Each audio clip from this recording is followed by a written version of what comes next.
with a Kabir. Or sing Kabir with yourself. That's the best thing. The best thing is to sing.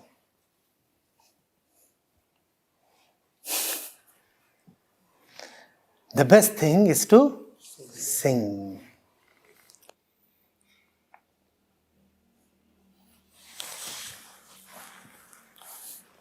But we have become, very, very unmusical. Our instruments have lost their tuning.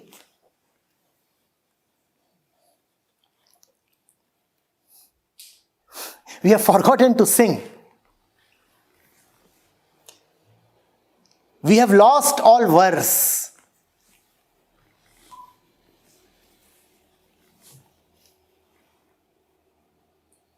So the fallout of that is that your Acharya ji has to laboriously speak in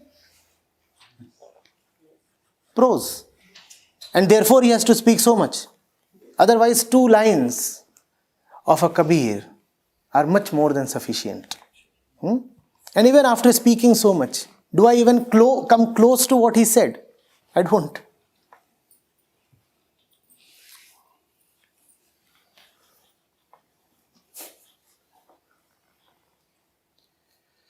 Sing.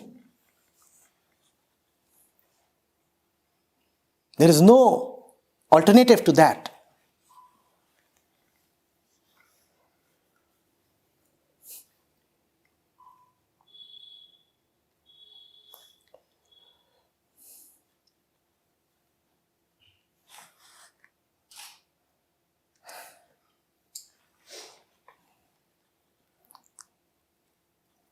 Without wishing for meaning. Without?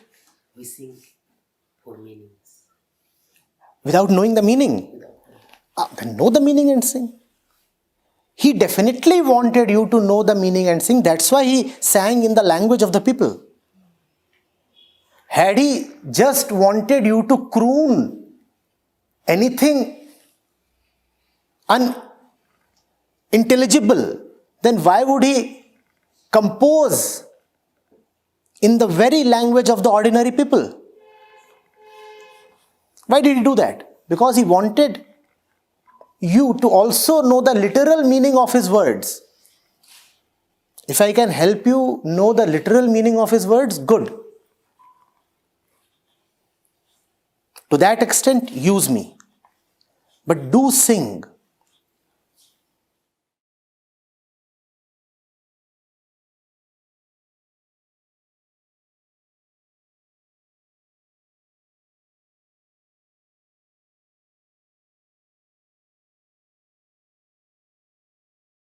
Then Kabir Sahib has a different slok for you. Kabira man nirmal bhaya jaise ganga neer. Pache pache hari phire kahat Kabir Kabir. Not all verses about man or mind are applicable to all states of the mind.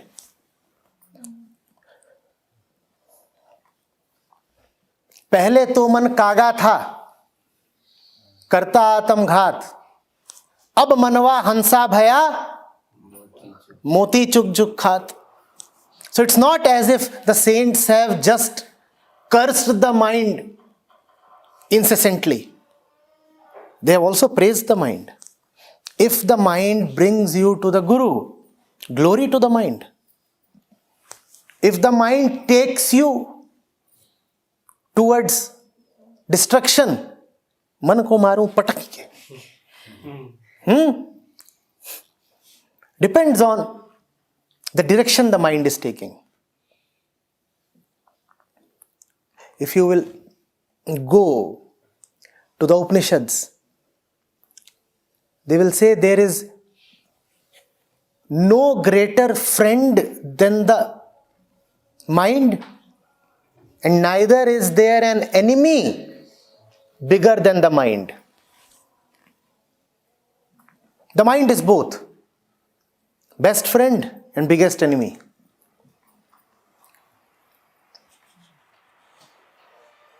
Your friend and your enemy are at war with each other. Who will win? Who will win? You are the referee. You don't even have to choose. You just have to declare. Keep declaring the right result. Keep declaring the right result.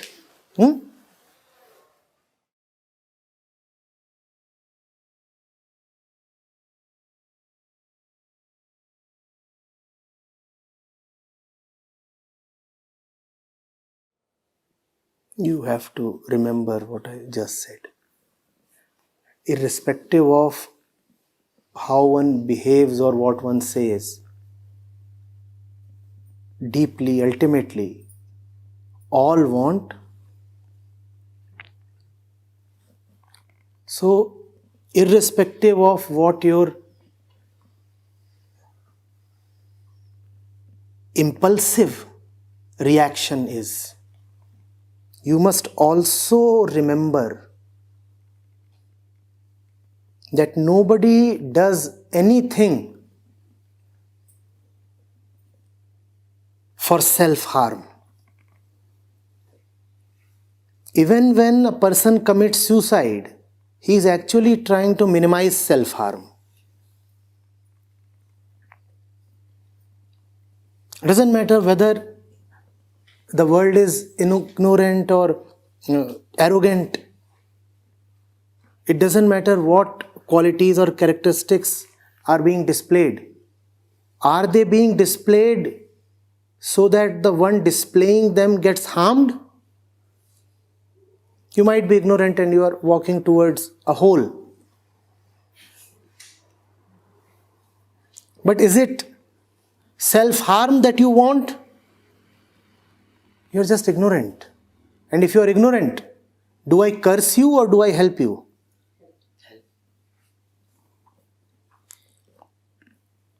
The Prakritic instinct would be to curse. Wisdom would be to helpfully curse.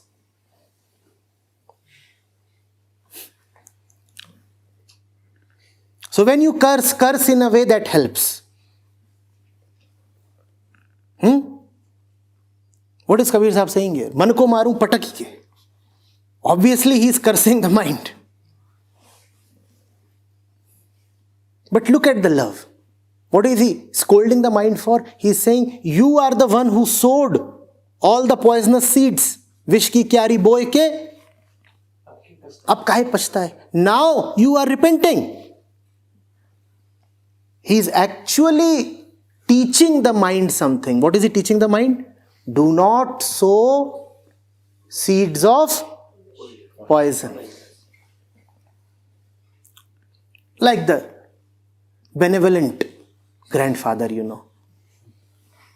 who scolds you, but nevertheless helps you. And he scolds you so that the need to be helped reduces. Saints have scolded a lot. In fact, even Buddha, who is commonly considered the epitome of poise and compassion, has been very, very harsh in his scoldings. He has used choicest words. Sometimes he has called you an ass, sometimes a pig.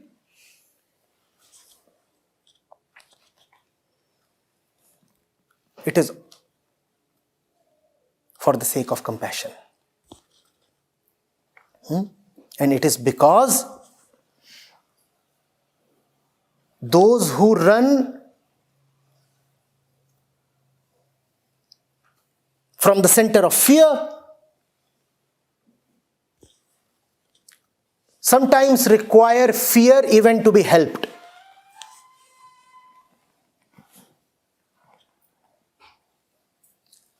Are you getting it? Suppose there is a patient, a diseased one in the spiritual sense. And what is his disease? His disease is that he works only through fear. His disease is that he knows only fear. Nothing can make him move or work except fear. Now you want to take this person to a doctor of spirituality. This fellow is a sick man in the spiritual sense, and you want to take him to a doctor who would cure him, and this man knows only one motivation, and the motivation is fear. How do you take this man to the doctor? Therefore the saints scold. Therefore the saints scold. No. Honesty is not needed. To be afraid. No. Honesty is needed to be fearless. Honesty is not needed to be fearful. It is needed to be fearless. The ones who live by the center of fear always live in the imagination of assumed outcomes, and that's why they live in fear. So all that the teacher then needs is a certain worldly power, using which he should be able to induce fear in the other person. The teacher must have a certain worldly authority as well, using which he should be able to induce fear. But when we are talking about the ability and the intent of the teacher to induce fear in someone, let it not go too far. We are only talking of as much fear as is required to bring this patient to the doctor. Nothing more than that. We are not talking of fear becoming a way of life. We are not talking of fear as the preferred instrument of the teacher. We are not glorifying fear, please. The aim is fearlessness.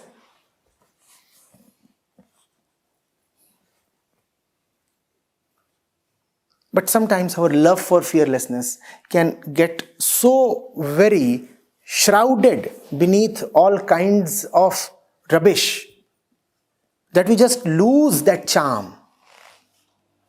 The teacher may come and say, you know what? You live in fear. Come with me. I'll take you to fearlessness. And the fellow will say, fearlessness? I don't want that. I don't want that. He wants that and yet does not know that he wants. That's the situation of man. So then the teacher has no option but to temporarily use fear.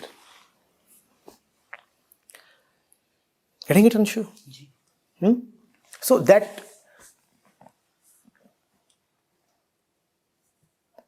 power has to be very, very discreetly applied.